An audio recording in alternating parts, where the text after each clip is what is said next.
کو صحت عطا فرمائے. کہہ دیجئے آمین. بہت قیمتی شعر آپ کے پہنچا رہا ہوں، دعاؤں کے ساتھ ملاحظہ فرمائے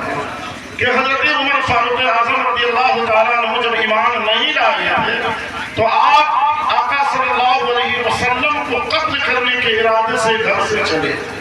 اور یہ نیت تھی کہ نہ رہے بانس نہ بجے بانسری، کیوں نہ ہم محمد صلی اللہ علیہ وسلم کو قتل کر دیں تاکہ یہ مذہب اسلام ہی ختم ہو جائے اور ہمارا بت کا پونجی جاری رہے. یہی سوچ کر کے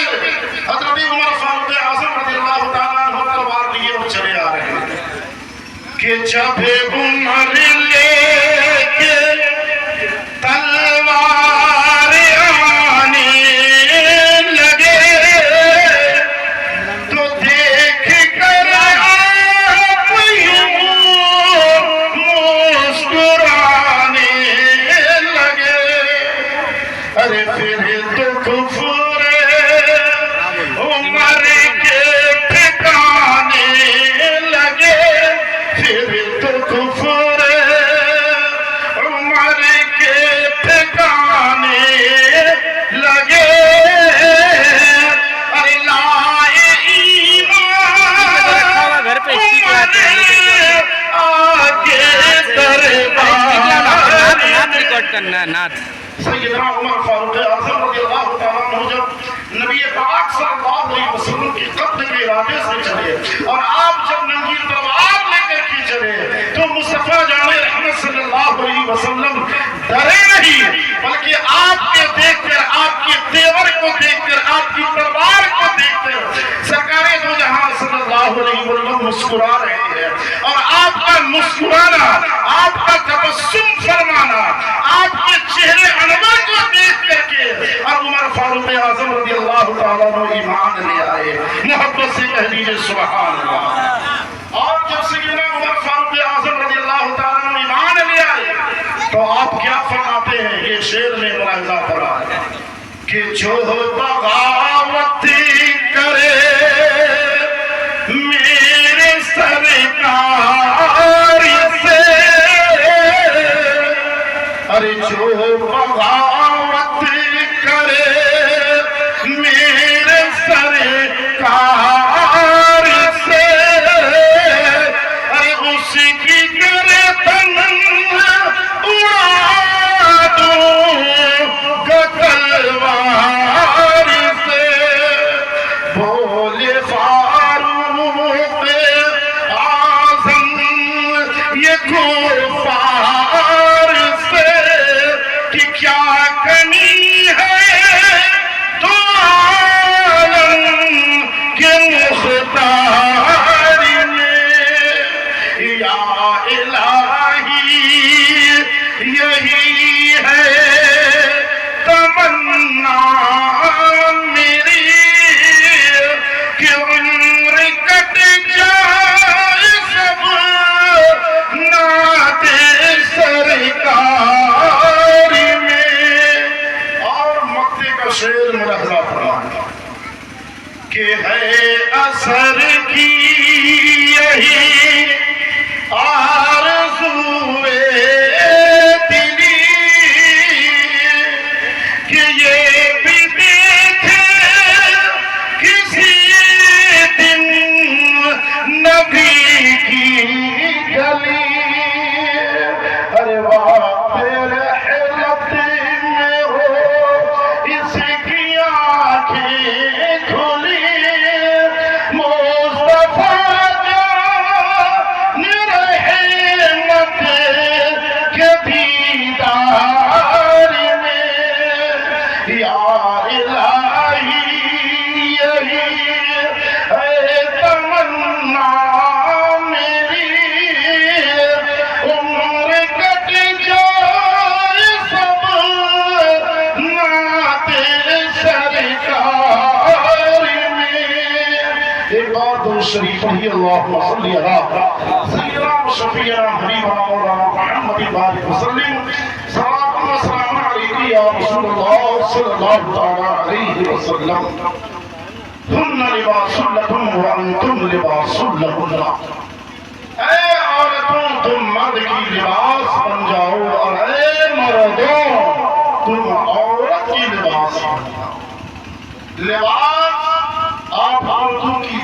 ہندی میں پہلی میں پڑھے گا۔ لباس کہتے ہیں یہ جسم کے ڈھکنے کا جو کپڑا ہے، اس کا نام لباس۔ لیکن اللہ نے قرآن میں اس لباس کو نہیں رکھا، بلکہ مفسران عام فرماتے ہیں کہ لباس کا مفہوم یہ ہے کہ اے عورتیں جس سے تمہارا نکاح ہو جائے، اے میری بیٹیاں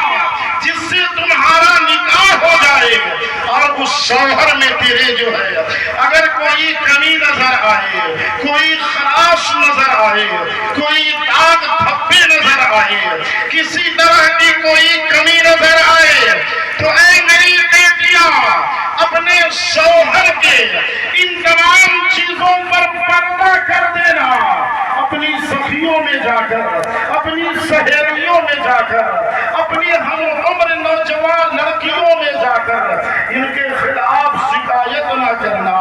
اپنے شوہر کے خلاف جو ہے اپنی زبان کو نہ کھولنا، کیونکہ شوہر کا مقام جو ہے تمہارے لیے سب سے اعلیٰ ہے، شوہر کا مقام جو ہے تیرے لیے سب سے اعلیٰ ہے، شوہر کا مرتبہ جو ہے تیرے لیے بلندوں والا ہے۔ یہی تک نہیں، نبی پاک صلی اللہ علیہ وسلم نے ارشاد فرمایا کہ اگر وہ اپنے شوہر کی خدمت کرے گی، اپنے شوہر کو راضی رکھے گی، اپنے شوہر کو راضی کر لے گی، تو اللہ تبارک و تعالی جو ہے شوہر کی رضا کی وجہ سے جو ہے اللہ تبارک و تعالی اس کی مغفرت فرماتا۔ اس لیے شوہر کو راضی کرنا، شوہر کے عیب کو چھپا لینا، اسی کو قرآن نے کہا ہن لباس لکم وانتم لباس لہن، کہ اے عورتیں تم مرد کے لباس بن جاؤ اور اے مردوں تم عورت کی لباس بن جاؤ۔ جب تم نکاح کر کے اپنی دلہن کو گھر میں لاؤ، شریک حیات بنا کر کے لاؤ، وہ بچی اپنی ماں کو چھوڑ کر کے آئی ہے، وہ بیٹی اپنے باپ کے پیار کو چھوڑ کر کے آئی ہے، وہ لڑکی اپنے بھائی کی محبت کو چھوڑ کر کے آئی ہے، وہ لڑکی اپنے پڑوسی کی محبت کو چھوڑ کر کے آئی ہے، وہ لڑکی اپنے گھر سے سب کی ماں کی ممتا کو توڑ کر کے آئی ہے، تیرے ساتھ آئی ہے، تیری محبت میں آئی ہے، تیرے نکاح میں آئی ہے، تو تیرے نکاح میں جب آ جائے تو اس کے اندر تمہیں کوئی کمی نظر آئے، روٹی صحیح سے نہ بن پا رہی ہو، سالن صحیح سے نہ بن پا رہا ہو، کسی طرح کے اگر تمہیں کوئی کمی نظر آ رہی ہے، تو اے مردو اپنے دوستوں میں جا کر، اپنے ہم نوجوان بچوں میں جا کر، ان لڑکوں میں جا کر اپنی دلہن کی شکایت نہ کرنا، اپنی شریک حیات کی شکایت نہ کرنا، اپنی بیوی کی شکایت نہ کرنا، اس لیے کہ اللہ نے فرمایا کہ اے مردو تم عورت کی لباس بن جاؤ، تم اپنی بیوی کے تمام عیب پر پردہ ڈال دو، تم اپنی بیوی کے تمام خرابیوں پر پردہ ڈال دو۔ اگر تم پردہ ڈال دو گے تو رب تبارک و تعالی جو ہے تم دونوں میں محبت ڈال دے گا، اور جب رب محبت دے دے گا تو یہ دنیا تمہاری زندگی سے ایک جنت کا نمونہ بنتا نظر آئے گا، اور دونوں کے مابین جب پیار رہے گا، اچھے رشتے رہیں گے، اچھے تعلقات رہیں گے، اچھی الفت رہے گی، اچھی محبت رہے گی، تو آنے والا نسل میں ایک خوبصورت گلاب نکھرتا نظر آئے گا۔ اس لیے اگر گھر کو بسانا ہے تو ایک محبت دے کر کے دیکھو، گھر کو بسانا ہے ایک پیار دے کر کے دیکھو، گھر کو بسانا ہے اس کے عیوب کو چھپا کر کے دیکھو، گھر کو بسانا ہے اس کے تمام نخروں پر پردہ ڈال کر کے دیکھو، تو انشاءاللہ الرحمن میں بڑی ذمہ داری سے کہہ رہا ہوں کہ وہ گھر جو ہے بستا نظر آئے گا، وہ گھر جو ہے سنورتا نظر آئے گا، وہ گھر جو ہے نکھرتا نظر آئے گا۔ اور اگر محبت میں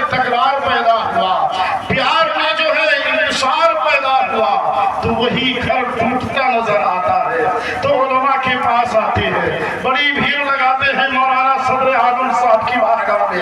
امام صاحب کو یہ چینی پڑھ کر کے دے دیجئے، امام صاحب کو یہ تعویذ دے دیجئے کہ معاملہ بگڑ رہا ہے۔ عزیزان ملت اسلامیہ،